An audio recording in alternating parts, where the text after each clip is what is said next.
Hey, peeps, what's going on? Welcome to Top Leaders, Lesson 6. I almost said the word. See, I got two shows that just come together. So I'll say it again, people. Welcome to Top Leaders, Lesson 6. And today we have Mark Fidelman.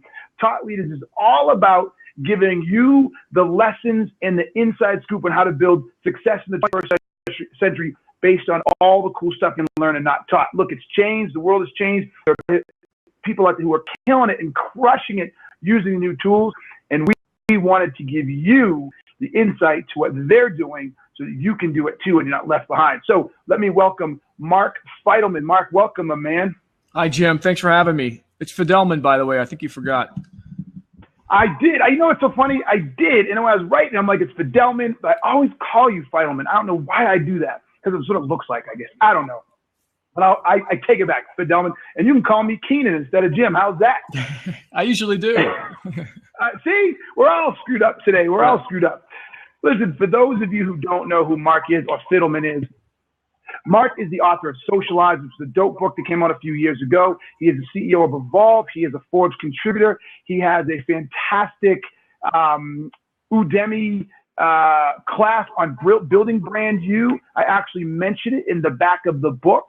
So you guys, he's a man who understands social, but more importantly, understands the power of developing a brand and a personal brand. And that's what we're going to talk about today, is the personal brand, why it matters, how to build one, what to avoid, etc. So without any more bullshit, let's just jump right in. Mark, I want you to set the tone here, okay?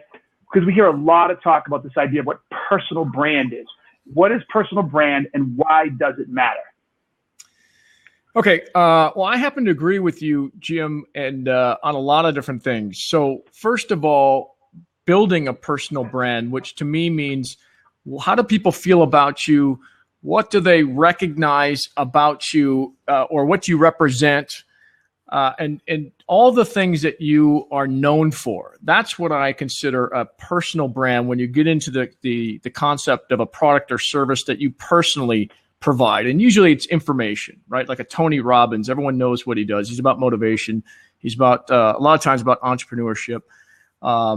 Everyone knows what his personal brand is, but a lot of the rest of us are still trying to find what that is and really trying to make content that kind of demonstrates what our particular value and our personal brand is to everybody else that we're trying to attract. Okay, so I like that. And I like to compare it to a product, right? Yeah, I mean, you almost have to. I mean, how does a product make you feel? What do you know about the qualities of that product? What does that product do? I mean, you almost have to look at it that way in terms of yourself. Now, we're human beings, so we're not a product, right? But the personal branding side of things, the things that we want to be known for, we certainly have to put out there similarly to how products are branded.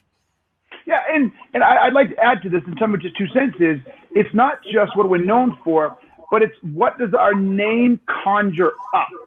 So it's not just over a long period of time. It's when someone says someone's name, and they say, oh, tell me about Jim Keenan, tell me about Mark Fidelman, tell me about Anthony Robbins. It's what comes to mind, what they say right away, right? That's right. Yeah, I mean, that's the beginning of it, but then you got to have something behind it, right? There's got to be some depth. I mean, Jim, I know you. I would argue you can't have what they say about you without the depth, right? So what you're trying to do is all that meat is trying to create that initial what comes out of their mouth, right? Yeah. If I say to you, Tide, what do you say, right? If Tide did a good job, you're going to say best laundry detergent. You're going to say gets out really tough stains, right? Yeah.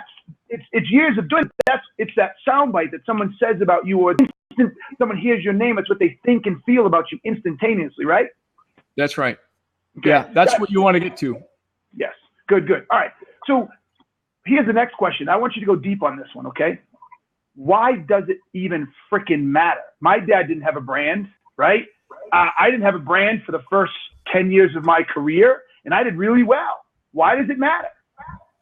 Okay, so I'm going to make a prediction in 5 to 10 years, it'll matter even more. But why it's going to matter today, or even in the next year or so, is because you're going to be competing with thousands of other people in your space. And if you can't compete with Keenan, okay, wait. You got to say that again. I lost you, or some of the group lost you. So this is really good, this prediction. I want to hear it. Sorry, you froze. No problem. Maybe I did just freeze. So in the next year or two, why it's really important to start building your personal brand is because 5 to 10 years out, that is what one of our skill sets are going to be, is how well you've personally branded yourself in a particular category, because you're going to have to stand out against everybody else that's applying for the same position or trying to do the same thing or in the same industry. If you're not known and you don't have a personal brand, it doesn't have to be a huge one. You don't have to be the next Anthony Robbins, but you have to have you have to be known in some kind of a niche or industry, or you're just going to get left behind. And I'm sorry to say this, and I know a lot of people aren't extroverted. I'm not that extroverted, but you're going to have to develop that personal brand going forward, because that's going to become the new norm, the new expectation. I'm not talking about tomorrow. I'm talking 5 to 10 years from now. So what I think you're advocating and what I've advocated is you better start now. Okay, but why? Why? What makes today and 1 and 2, 3 years and 5 years down the road different than 2 or 3 years ago? And even today, to a certain degree, we're in that overlap. I like to think today we're in the concentric circles, right?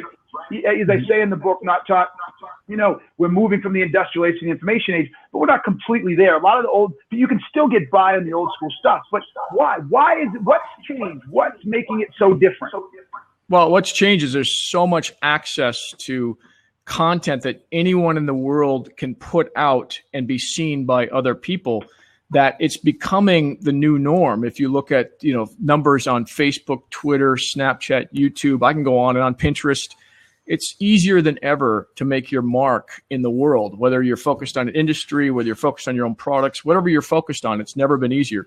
So as more and more people discover how easy it is and how effective it is, those people are going to be above those that aren't doing it and will get left behind. So why is it important? It's important if you want to stay in business, or you want to develop a business, or you want to develop your career in the future. Okay, what happens if I don't? Okay, so I don't. People are still getting jobs. Yeah, today they're still getting jobs, and tomorrow they'll still be getting jobs. Maybe you're in a sector where it doesn't matter if you've developed a personal brand, but you still want to be known for something. So why it matters is because if I'm looking at Keenan and I'm looking at somebody that's went to the same school, has the same experience as Keenan, and I really want him or your competitor in a position, I'm going to look at first and foremost, who knows Keenan, who knows this other person, what can Keenan bring to the table for me? I'm going to look at you, and I'm going to look at somebody that hasn't developed a personal brand. It's going to be a no-brainer for me. Okay, so I like where you're going, and this happens with a lot of guests. Okay. And it happens with me too, but I'm training myself not to do it. We're too deep into it that we make certain assumptions that when we're describing it, the average person doesn't get it. Right? Okay. Here it is. I think the biggest change, I'll let you pontificate on it. People can look us up now. They couldn't look us up before. So the idea that says now, when I'm looking for a job, I'm a finalist, even I'm in the search beginning of the process, the HR manager or the hiring manager, they go look us up. They go to a place and want to learn more about us, right? It's not just, they're not sitting in their office with 2 resumes sitting on their desk, looking at each one saying, which one do I like better? They're actually going out into the world and trying to get information back. And so without a personal brand, I can't compete in that environment now, right? So is that really what's changing? Is that the fundamental change why it has to happen now? Well, I mean, it's one of the reasons. If you want to be an employee the rest of your life, that's a very good reason. I mean, there's several other reasons to develop a personal brand. I think it's the best form of unemployment insurance myself.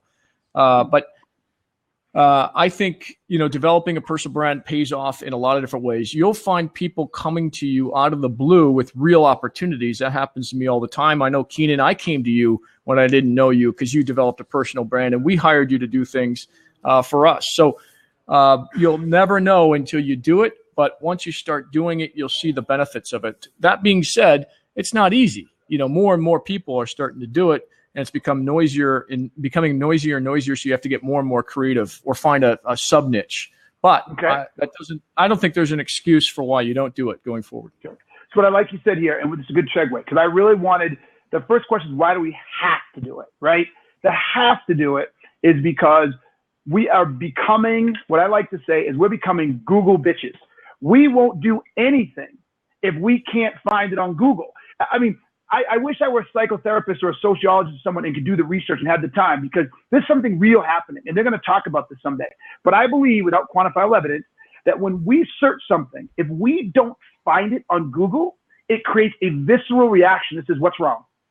What's wrong? What's going on here? I don't trust this. This isn't making sense, right? So I think that's going to carry over to people.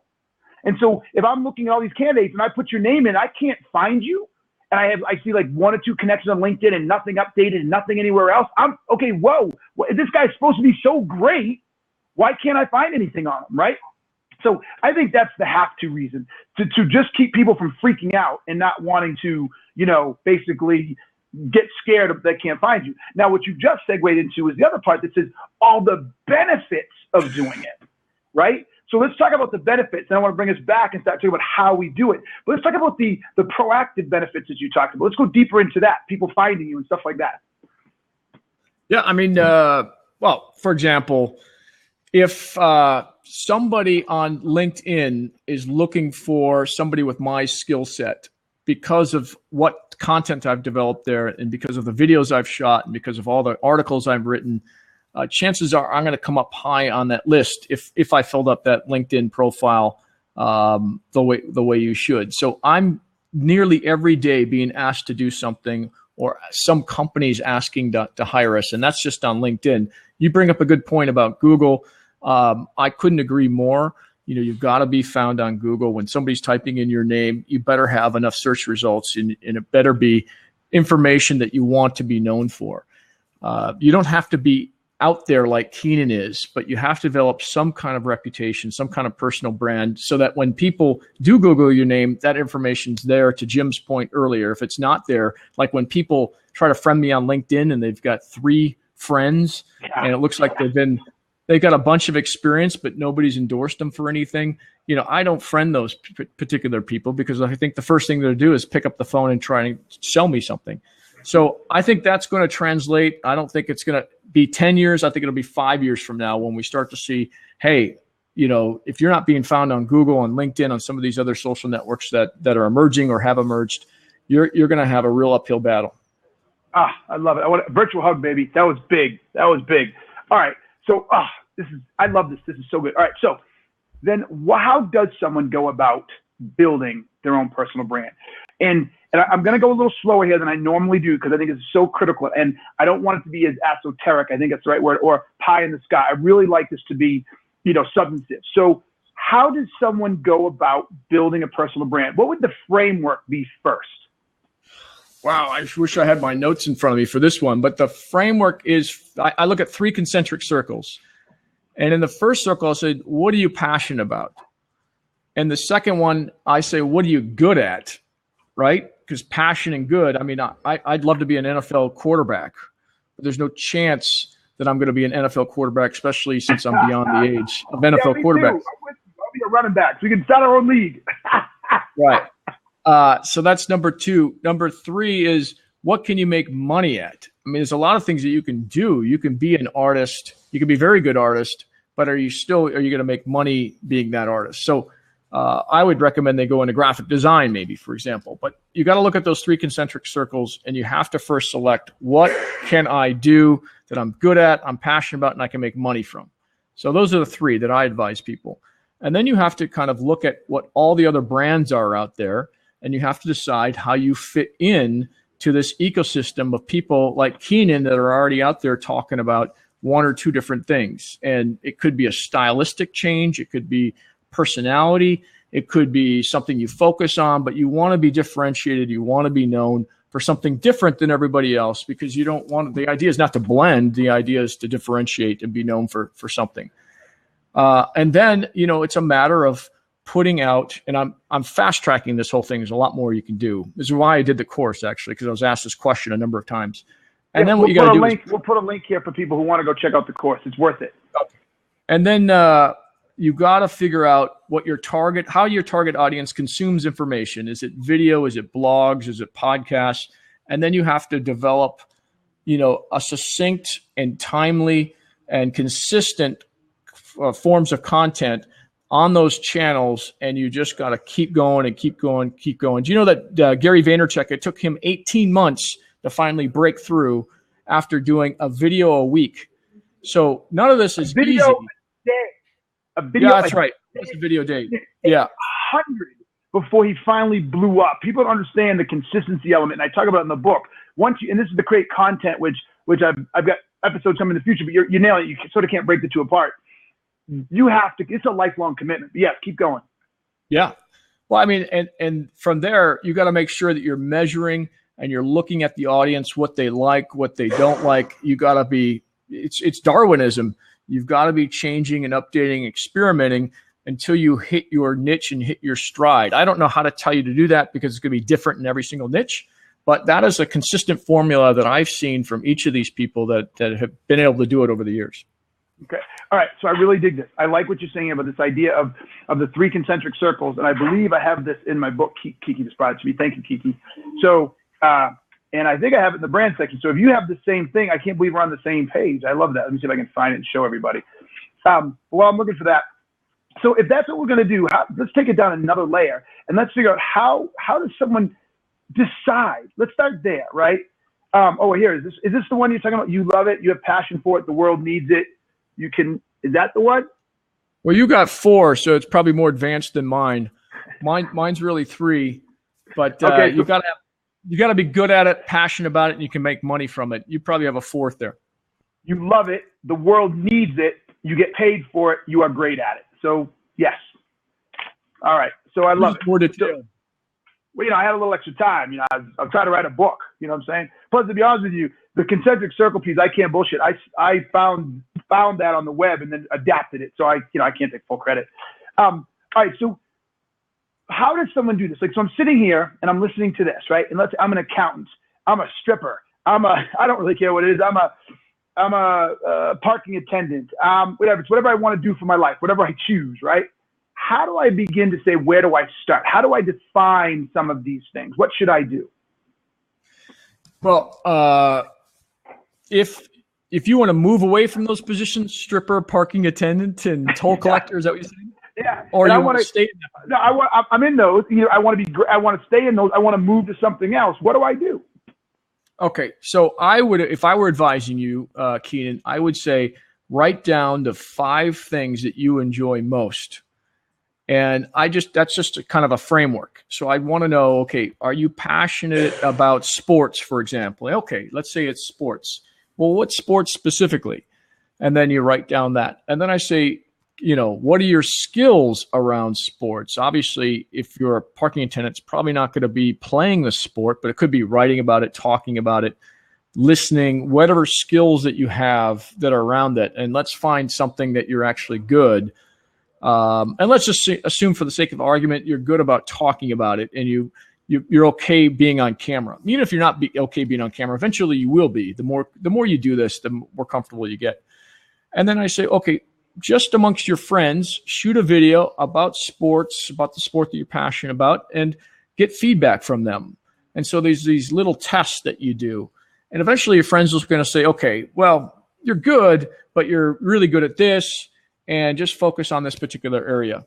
So then, slowly over time, you're developing content that resonates just with your friends and maybe your family, and then you start to take it to a higher level by figuring out how to distribute this to other sports fans. Now, how I would do that, I don't know how specific you want me to be, Jim, but there are a lot of sites out there today that will take video content, assuming it's halfway decent production value and great sound.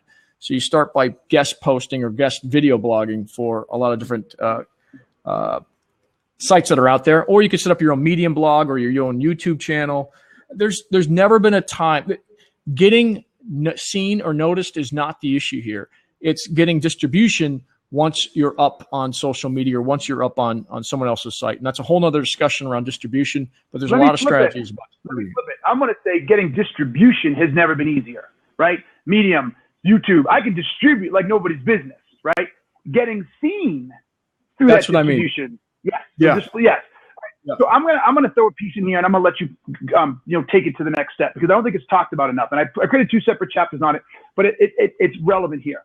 when it comes to developing the brand you, one of the things that I don't think enough people do, if they really want to build a brand, is they need to research, educate themselves, and teach themselves how that space works and find out what I call the gap. So Tech Markerati wrote here, well, if I write about underwear and basket weaving and nobody cares, then it's probably not a great place to invest my time. Maybe, because this is the internet, and we talk about the long tail on the internet. There are millions of people who are into basket weaving. So you may not make $1 million in it, but if you stop and you ask yourself, okay, how good of a basket weaver am I? Where is basket weaving? How broad is the space? Can I broaden the space? So for instance, just off the top of my head, this is why I do what I do. Basket weaving is something that started 500, 1,000, 2,000 years ago. What are some of the unique elements of basket weaving that haven't carried forward? How do these ancient people take the things they weaved, and how do they create these baskets? And how do they create watertight baskets through weaving? You wouldn't think that's possible, but they figured it out, right? What don't you know? And how can you take all that information in, elevate your game, and then push it out? Because that's where brand is important. The reason Tide, we always talk about Tide, or Dawn are so good is they had a really damn good product that could people buy into, and they kept promoting it. You can't build a good brand unless your product is solid. If you can't build a solid product, you're not willing to learn and expand. You want to take that even further? Well, I would just say, with basket weaving, you could come up with all types of different things that you could do for basket weavers, different designs. You could do, top 10 baskets that you've seen that have been hand woven. But I always start with a survey. So I want to survey my particular audience that would buy those baskets, and I'd want to find out what are your pain points, and then I deliver content around those pain points. And I'd really want to be known as the expert in that particular field. And I don't know about basket weaving. I haven't researched it, but I'm quite positive there's a lot of room for people that want to do that, to kind of put videos out there that will only reach that target audience, and they can get real creative with it, even as boring as it sounds. Okay. So here's the takeaway for everybody. Write this down, record it, whatever you got to do. Mark is absolutely right. You need to ask people what's important to them. You need to understand what problems they want solved and what's important and what they would buy. But I'm going to take the Steve Jobs approach and add to that. The best experts, the best people in their fields create ways to tell, what I call create demand, to tell people what they want to buy because they didn't know. So Tommy, Jennifer, and Paul, these little basket weaver buyers of baskets, had no idea this type of basket existed, or had no idea that you could do this with baskets, because you learned it, you educated, you created it, you told them that's what they needed, and they're like, oh my gosh. And guess what? That's when they tell their friends, right? Because they learned something from you. They found there was more to basket weaving than they realized because of you. If we just rely on our audience, we never go past our audience. We want to pull them forward, and that's how you build a brand, right? Yeah. Yep. The other aspect we haven't even touched on, Keenan, is the fact we can get influential people, befriend influential people to tell other people, their fans, that, hey, this guy's really special. Keenan's the best basket weaver I've seen in Colorado or wherever you're at. Yeah. And by that association, by associating with those influencers, your brand will be elevated pretty quickly. That's in my course. I can't remember, Jim, if it was in your book. I talk about the fact that you've got to get involved and you've got to help these other influential people that are already talking about basket weaving. And in return, if they're reciprocal in nature, and most of them are, or else they wouldn't have reached those plateaus, they will help you by talking about you and what you're doing. All right, so good. Let's talk about that. How? Here's the next one. How do I get? So let's recap for a second. Everybody, just so you know, we are talking about Branding You, Chapter 2 in Not Taught, How to Be Successful in the 21st Century. And this is Taught Leaders, Lesson 6 with Mark Fidelman. We do these regularly to help you readers and those of you in the Not Taught tribe learn how to apply and execute all the lessons from Not Taught. So with that said, how does someone connect with taught leaders, right? Or like yourself, taught leaders like yourself, or those people in the space. Let's keep calling them taught leaders. I like that. How do they do that? Okay, so what I would do, and it's even harder than when I first started out, but what I would do is I'd really figure out what these taught leaders, what's important to them, because somebody like Keenan, somebody else that's in the industry, whoever the top basket weaver is, they are doing it for a reason. They're not out there just producing content for no reason. There is a reason why they're doing it. So I like to figure out what that reason is, and then I partner with them. I say, hey, I'll do all the work, and I just want to align with what you want, and let's come together and go to market with some particular content or video or pain point that we're solving. Let's do this together. And I'd say about half the time, if they're not too busy, a lot of them will say, sure, as long as I got, some kind of control editorial or some kind of creative input. A lot of them will say, okay, let's do that. Let's do it together. I come with I say, I'm going to do 99% of it. They just have to make decisions. And I make it so easy they can't say no. All right. I really like that. And I want to add another piece to this and build on it, because I think Mark is absolutely positively correct. You got to bring value. You got to do the work from them. They're not in it by themselves. But I'm going to add an interesting piece here. And I want your thought. And I've just sort of stumbled on this in the last 60, 90 days. And it's this. There are tiers of influencers and thought leaders. Okay. And, much to my chagrin, I call myself a tier 2, right? I don't have a little blue check next to my name on Twitter or on Facebook. And even if I could apply for one, I'd look like an asshole, because everybody knows that no one's confusing Keenan with somebody else. No one's creating fake Keenan pages. So let's keep it real, right? Right. Yeah, right. Yeah, exactly. And so I say there are like basically 4 tiers, right? There's the top tiers. They're your Gary Vaynerchuk's, your Seth Godin's, they're your Richard Branson's, right? Then there's the tier 2, and I humbly kind of put myself in that. I've got a good following, et cetera. I'll let you define where you are. Then you have what I call the tier 2s, and tier 3s, and these are the people who've just started, but they're the motivators. Like, they do a lot of the work. They're sharing everybody's stuff. They're super excited. They're making things happen there. They're excited and part of the social world, but a lot of times it's not their main business, or they're just getting moving in the last 18 months or whatever. And then there are the bottom people who just show up, look around, don't do much, right? That tier 2 is probably the best place to focus your time, because they've got good audiences, they're accessible, they're still building it, and they're more willing to commit and play. And I think too many people are shooting to get the Garys to pay attention to them, to get the Ariana Huffingtons to pay attention to them, and they're spinning serious wheels when there's a whole second tier. What do you think about that idea of that? Well, I like your tier system. I think it's accurate. I'll tell you, there's a tier way above Gary and everybody you just mentioned, and these are sports stars and singers. Good point. So those two by far will dominate anything Gary Vaynerchuk does. Not even close. Because this is what I deal in. But it's very few. It's a thin layer, right? There's not a lot of them. So what I think is, yes, you got to focus on the up and comers. Because the up and comers are hungry to help people. Number one. Number two, they're easier to deal with. They're not prima donnas yet. Most of them get to become prima donnas, or they're not prima donnas. They're just very busy because they're getting a lot of requests.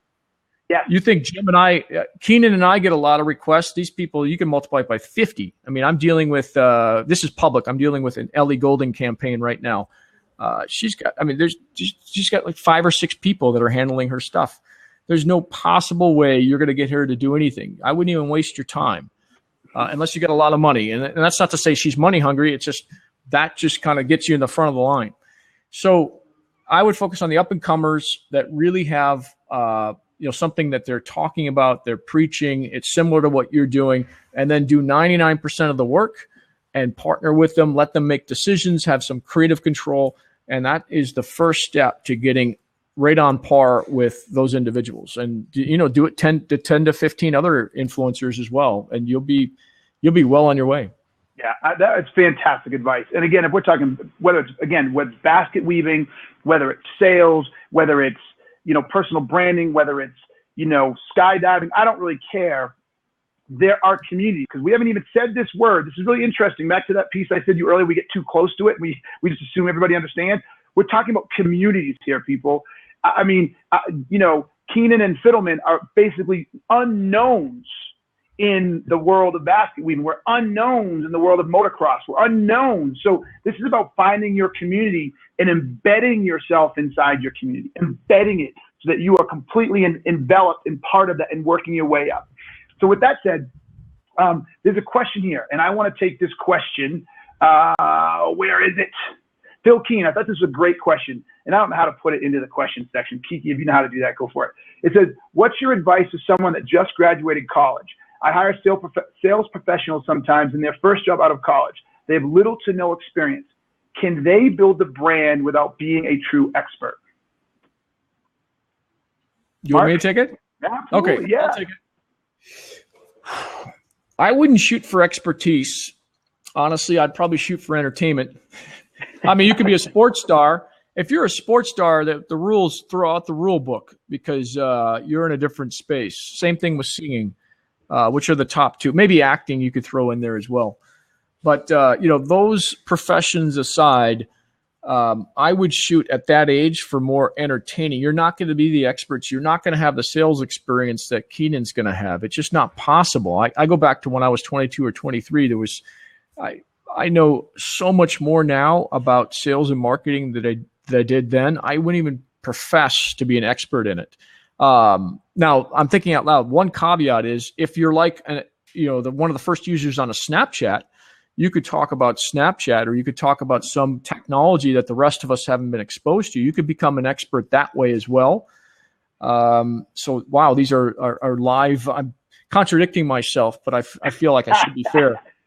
That was good. No, I don't think it was a contradiction at all. I think it was a clarification, a brilliant clarification. So I think there are ways, but if I go back to 22, 23, I definitely would start now. It's like, putting money in a 401k. It will eventually pay huge dividends when you're in your 30s. No question about it. And just because you start in one industry and get known for one thing does not mean you can't transfer that expertise in another. I mean, this is what companies do. They become the expert in one category. Let's say it's Tide. And then they can go into other categories because people already have a good feeling about the brand that they've developed with Tide. And that will transfer if you've targeted a community of people that would buy Tide and this other particular product, or in your case, in a personal branding case, this particular subject matter. It's interesting. I don't think anybody should sell themselves as an expert in any situation. I shy away from that moniker. Nowhere will you ever see, and then Keenan's an expert, Keenan's a guru. The most I'll say is I leverage my years of expertise and experience. That's all, right? But with that said, I think it's a really interesting thing that I hope people, and again, I want you to give me your thoughts. I hope people hear this and really hear it loud and clear. And there's an amazing opportunity for people to leverage deliberate learning and research to position themselves as, at the very least, a conduit of knowledge, which over time elevates you to an expert. So in other words, if I'm a 22-year-old college kid and I say, I wonder how psychology affects the buying decision, and I go out and I research that, and I find 2 or 3 research papers that talk about how our mind reacts to information and how we move through change and how a change affects us. And I do a blog post on that, sharing that with sharing all my sources. And I tell people, hey, here's an interesting way for you to better sell based on this research I found. You become an expert by osmosis, right? By association.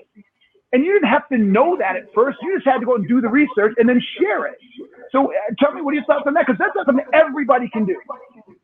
You bring up a good point. One of the ways I like to learn about new technologies or new things in general is to write about it. So that forces me to go do the research and be somewhat of an expert on it, because people are going to, all the trolls and my critics, and I got a lot of them, will come at me and say, no, you're wrong here, here, here, and here. And, I like to minimize those types of interactions, especially, when the content's being distributed widely. So if you want to become an expert in something, go talk to the people that are calling themselves experts or what are perceived are experts. Learn from them, learn from doing your own research, learn from your own experimentation, and then write about it and or do a video about it. Because if you're like me, you want to protect what little reputation you have left, and you're going to do whatever you can to make sure that you're right. This is good. So I really like this. It's the idea of the journey, for people to share their journey, do the research. So here's a little tip. Here's a little hack for everybody. And I don't really consider myself a hack. So I'm excited to be able to say this one. when you do a search, a Google search, put the word study in there.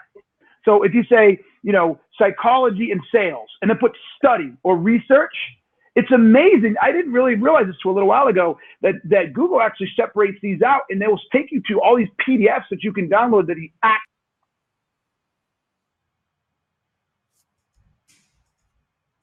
actual studies them. Research has been done by universities and by these university professors, and they'll break it down for you like you've never seen before. And I can tell you right now, the average Joe is not reading this stuff.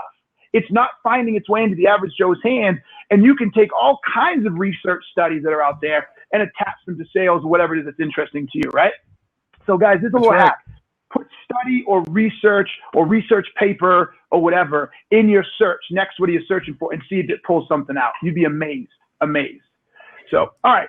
So with that, we got some time. We're having a good time, but let's open up the seat if anybody wants to come in. I know some people have tried and we push it towards the end. So Mark, we talked about this idea of building the brand. Let's talk a little bit about promoting the brand. I know it leads into, let me stop before I do that. Is there anything else that people need to know when it comes to building their brand that we haven't talked about that they can go away with and implement? Tactical stuff that they should be focused on? Anything that we haven't talked about? I think you nailed it with research, understanding what's already out there, understanding where you fit in, how you can differentiate yourself, your passion. There's so many little nuanced things that we haven't talked about, but until you start down that path, it's hard for me to kind of comment on it. But I think overall, we've covered it. I would say that typically there's no shortcut to success unless you're one of the three exclusive categories, which are sports, you can sing, and you're a movie star. But other than that, you got to do it. It's a long road, but it's worth it. And along the way, there's a lot of things that'll benefit you.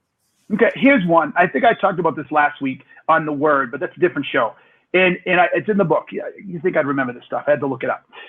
Well, here's something I'd like people to think about when they talk about building their brand. And Mark, I'd like you to take this over. I call it the King Midas effect. Okay? So we all know about King Midas, right? Everything he touched turned to gold. Now, what I'm fascinated about, by the way, Mark, do you know the whole story of King Midas? I once read it. If you start talking about it, I'll remember it. Okay, so when I say King Midas, you knew everything he touched turned to gold, right? That's right. Okay, but what's amazing, I didn't know this. Like, I thought the whole world understood the rest of the story, so it's really not a very good metaphor. But what most people forget is that it was a wish. He was really greedy, and he wished everything he touched turned to gold. But what happened? What's the tragedy in the story? Do you remember? I know it ended badly. His daughter runs up to give him a hug. Turns to gold, right? We forget. And so what was most important to him was his daughter not touching gold, but he lost track of that, and so he turned the thing that's most important to him into something that's not so important to him. But I digress, right? Until he went to the bathroom. Ross, that's funny. He wished everything turned to gold except until he went to the bathroom. That's good. So this is what I tell people to do when it comes to this idea of branding. What is your King Midas effect, right? In other words, when you leave a job or you leave an environment or you leave a business, what do people say about you? What was different about your presence than when you weren't there, right? So what do you turn to gold? What is it that you touch in your job that turns to gold? And when you ask people that, boy, that messes with them, because that's hard for a lot of people to answer. And if you can't develop that, you don't have a very good brand. Your thoughts? Yeah, no, I would agree. I think you've got to be known for something, and you got to be an expert in something, whatever it might be. And if you haven't figured out a way to leave that impression with people, you got to keep trying. Yes. And people, look, I got to say this again because it's so important. I almost forgot. You have to answer that question for yourself. What do I touch that turns to freaking gold? As if it's nothing, then you're average. And you'll have a brand, it just won't be a very good brand. So with that, let's bring in Brandon. What's up, baby? Good to see you. You got a cool background. Get in, Mark. Great session, man. I know I learned a lot about personal branding. Thank you guys for taking the time today to do that. You got it. My pleasure. My pleasure. What question you got for us, my man? So my question is, entrepreneurs, salespeople that are just starting off. And by the way, both of you guys, Keenan used to coach me at my former gig, Fathom. Loved it. Helped me become a superstar. I appreciate you, my brother. I see Keenan, you, Mark, all these sales leaders, and I'm like, oh my God, like everyone's producing content. Everyone's doing everything with their expertise. I was able to personally overcome my fear. I think fear holds you back, right? And fear just destroys your possibilities, your capabilities. And then when I finally said, you know what, F fear, screw it. If people hate me, love me, at least you know me. Then I started to unleash my potential. And I'd love to hear from you, Keenan and Mark, like, how do people overcome their fears to unleash their personal brand? Because Keenan, you probably had fear like, oh my God, should I start my own company? Oh my God, should I write a book? Will anyone read it? Mark, should I launch that Udemy course? Like, I was able to do it and overcome it, and I'm still learning, and I'm not a master, but from masters like you guys, I'd love to hear, like, how do you make sure you conquer fear, not let it hold you back from unleashing your personal brand? Great, Mark. It's all you, baby. You're the guest. Sure. Tackle that. All right, I could tackle it. So I still fear. I really do, but I'm okay with failure. So the first thing I had to come to peace with myself is, okay, I'm going to try something. If it doesn't work, I still have these 500 things that I can do that will work. So, I've lived long enough here where I'm pretty confident in my skill set that if I try something new and it doesn't work, that I have other things I can try, or I can go back to what I was doing before. So that's number one. And, I still have fear. It's just a very human quality. But, as you probably have guessed, it doesn't hold me back because I think fear will only, cause you not to realize your dreams, the things that you really want in your life. And I don't want to be that guy that looks back 20 years from now and says, why didn't I try that? Why didn't I do that? That's just not something that's in my DNA.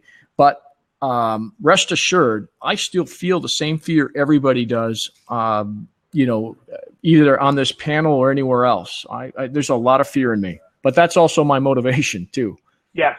Yeah, I think Mark said it.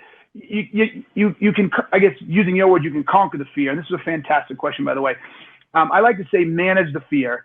But the other piece for me is this, right? So I have this saying, and it's that failure and incompetence mark the boundaries of your competence, right? So the idea that says, I need to play on the edges, right? I need to be on the edges or I'm not growing or learning, right? So I ask the question, why? Why am I afraid? That's right. So he's asking why. So let's say, why are you afraid? Why would I be afraid to start the Udemy course? Why am I afraid to start my own business? Why am I afraid to go talk to that girl in the bar? Right. And then once you understand the why, you can actually start fixing it. So it's my own business. It was like, well, I'm afraid if it failed, I'll be broke. Well, in this case, I'd already failed 2 or 3 businesses. So shit. I mean, I've been there before. I know what to do. If it fails again, I'll do what I did before to get out of it. Right. If it's because, why do you do it? I don't know. But once you know why, you know what the underpinning fear is, you can address the underpinning fear. If you're honest with yourself. And I've got some stuff coming down the road here that I'm really zeroing in on. I think my next book might actually be different than I thought it was. It's this idea that why we don't, as individuals, do what we know is in our best interest. Why we don't actually act. And I think a lot of this is to do with personal assessment. We refuse to look at ourselves. So the minute you say you're afraid, and I say why, and you don't look at yourself, you can't solve it. If you can't solve it, you live in the fear, you don't act. So that's my 2 cents on that.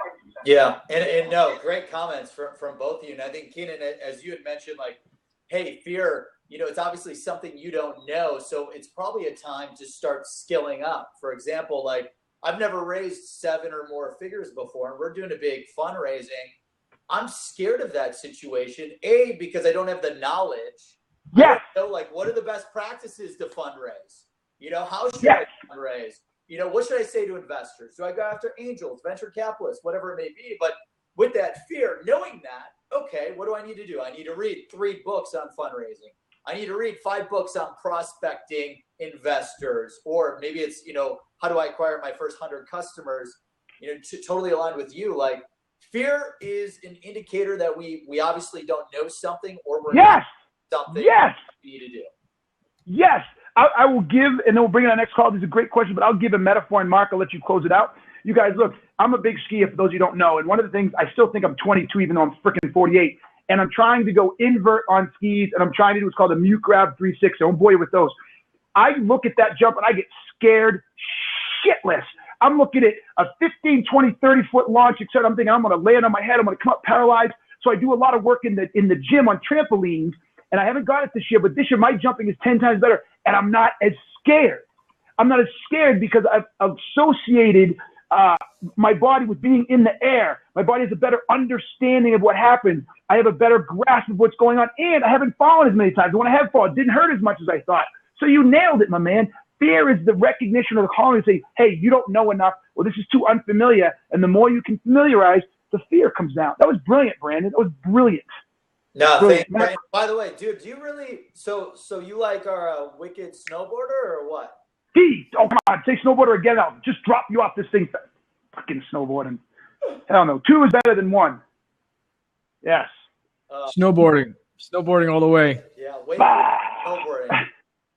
Mark, do you want to close out that question before we bring in the next person? Oh, they got off.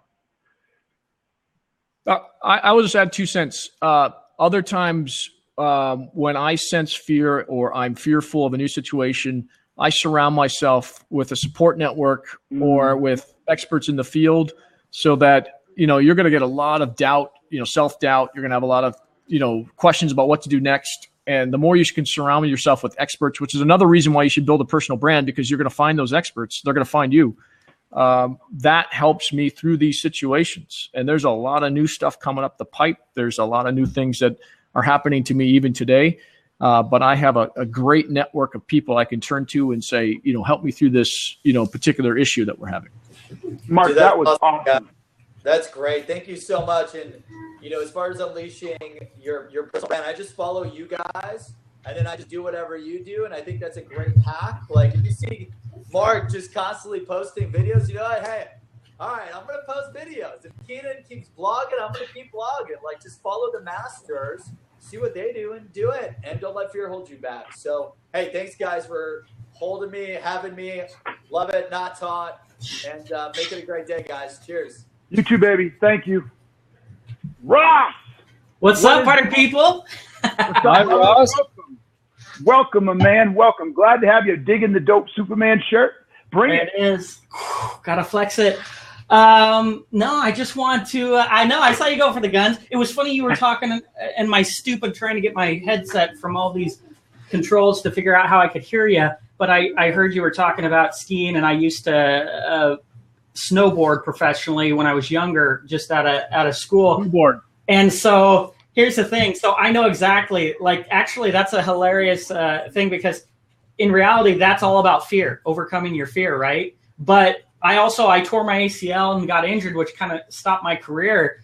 A company had picked me up and everything, and then I was at a competition. And, there's a difference between pushing your fear. I used to think it was all about overcoming your fear. And then you realize that fear is also there. There's some positive things from fear because it's letting you know to be more aware, not to stop you and freeze you. If you've ever done drops or anything like that, or going inverted, we were one of the first people to get inverted on the mountain where we were when the sport was young.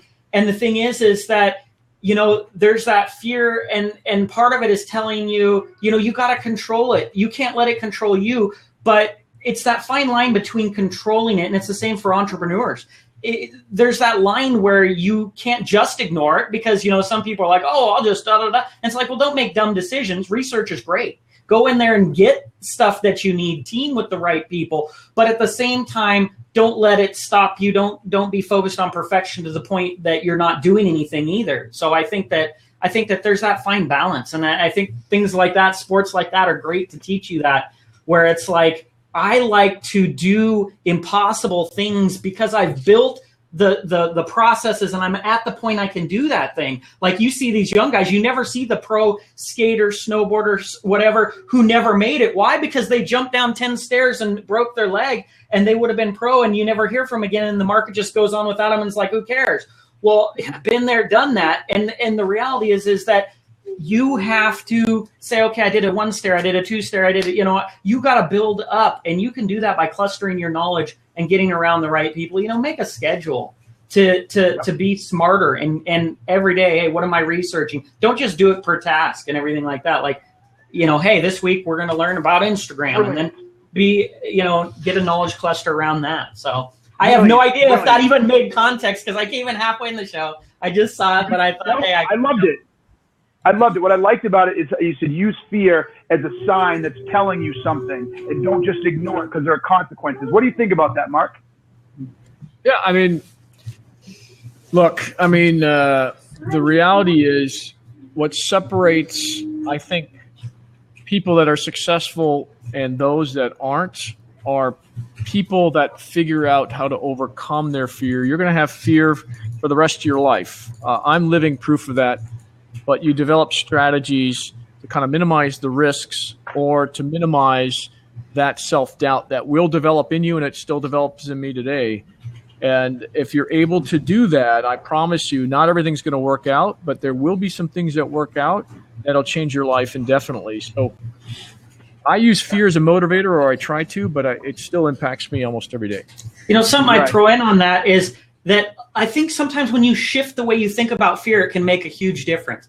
If you look at fear as that barrier where all the success and growth is on the other side of that, it's a door, and that door is shut for a lot of people. But also that's encouraging because it's that door that keeps everybody else average, and the great bounty is on the other side for the people willing to go through that door, go around that door, over that door, or kick that door down. Like, at the end of the day, don't just run away from fear, like go towards it, because it's driving everybody else, all your competition, away. So that's the time. Ross, that is mad wisdom. I hope everybody listened to that carefully. And if you needed a motivator to get over your fear, it's that most people aren't. And the people who don't tackle their fear cannot get to the promised land. They cannot get into the world of good. They cannot get to nirvana. So if you act like them, you stay with the herds and the masses and spirits. If you want to live in nirvana, if you want to live in first class, you got to get over your fear. And here's the crazy part. It's not a one-time jump. You got to do it again and again and again, because that's what marks your boundaries, right? Is pushing the limit. So Ross, that was awesome input. Thank you very much, my man. If this is your first time here, keep coming back. Loved your participation, baby. Thanks, buddy. Peace. All right, that was good, Mark. I really like what he had to say. He added some really good insight there. He always does. That was good stuff. All right, so with that, people, Mark, in the final few minutes we have, where should we take this? What do people need to know about anything we didn't touch? What do you want them to know? Why is Britt? You tell me. Where do you want to take the last few minutes? Because it's important stuff. Okay, so, it really comes down to the individual. Do you really want to take this path? And I think we've given you some reasons why you either have to or you should. And if you really are committed to doing this, then you've got to take those first steps like we talked about. And from there, you've got to keep in touch with people like Keenan, other people that are, in the personal branding space. But even more importantly, develop that support network that's going to help you go from where you are today to where you want to be tomorrow. Nobody's done it, and I say nobody, and I mean this. Nobody's done it without that support network or people that have been influential in their lives or influential out in the marketplace. So recognize that. Unless you're a movie star or unless you're great at sports, developing that network, going down this road, it's hard work. But there are a lot of mileposts along the way, and each of them has a special, I call it a gift or some kind of opportunity that emerges. It is definitely worth it. Not easy. It requires a lot of work, but you'll get there faster and you'll get there more safely because of the fear that we talked about, by developing a support network. Okay. You triggered a thought, Mark, and so we're going to steal a few more minutes. I can't believe, shame on me and shame on us as the deliverers and creators of this content, a particular word has not come up, I do not believe, in the entire conversation. We've danced around it, we've suggested it, but we haven't actually said it head on. And that word is value, right? At the end of the day, if you want to build a personal brand, You have to have a brand that delivers value. So take some time here, Mark, as much as you need, to talk about what is value and how do you define value. Who do you focus that value on, right? Who you focus on when it comes to value? Well, I mean, value is and can be subjective, but in a target audience that you're trying to either influence or trying to become a thought leader or try to build a personal brand in, there are things, and it's true for me too, let's say it's the marketing field, that I want to learn more about and that I'm interested in, or I have a weakness in that I want to, develop those skills in. And I today tune into those people that are providing value to me that will help me close the gap with those skills or that knowledge or opportunities that are out there.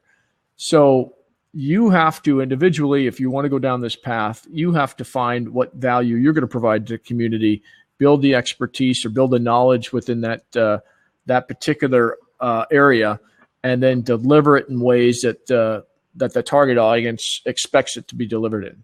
So, and finding that value is not always easy. You sometimes have to get real creative and differentiated. You don't want to look like everybody else. You want to be different. So it's still a lot of work, but once you get there, like I've said all along, the payoffs are tremendous. Mark, I love what you said. This is killer stuff. And I'm going to read The Secret of Success. Okay. We all want the secret to success, and everybody says they have it. And I stumbled upon it, and this is what it is. In my opinion, it's this simple. Drum roll, everybody. Here it is. The secret to success is creating value. It's really that simple. And let me walk everybody through why. And Mark gets this. When I choose to go on a date and give up my night and spend money, it's because I saw value in that other person. That person, whoever it was, value, whether she's good looking, or she's smart, or she's funny, it was value that got me to do that. When I get my butt in the car and go get a new car, I saw value in the new car. When I asked Mark to come on here, it's because I saw value in Mark. Guys, this is what so few people talk about. Everybody spins all these beautiful webs around it, but it's this simple. There isn't a decision you make in your life that doesn't surround perceived value. Period. Even as you debate with yourself, do I stay on the couch and watch TV, or do I get up and write a blog post? It says, you know what? I find more value sitting on this couch than I do getting up and writing the blog post. It's that simple. If you decide to have kids, I see more value in having kids than I do in having my free time. Everything in life is a value equation that we are constantly going through every minute of our day. So if you learn to create value for those people making those decisions, you will increase your brand value. You will increase your awareness. You will increase the brand you. So that's the secret. Are you able to create value? You want to jump on that, Mark? What do you think of that? It's hard to follow that. I'd say you're absolutely right. I think value is key, but remember, value is subjective, and the way you deliver it is also important. How creative can you be? And I like very simple stuff. I don't like this people that come across as these gurus that are creating these elaborate programs, and it really like the book The Secret. I don't know if you've heard of that. It really comes down to one thing. You could have summarized it in a paragraph, but they took a book to deliver it.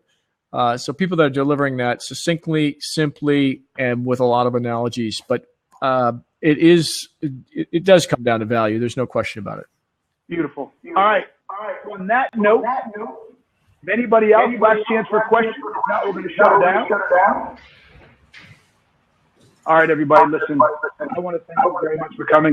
Today we talked with Mark Fidelman about building brand you, chapter 2 and Not Taught. I'm getting really feedback. Anybody getting that feedback? All right. No. Not Taught? Okay.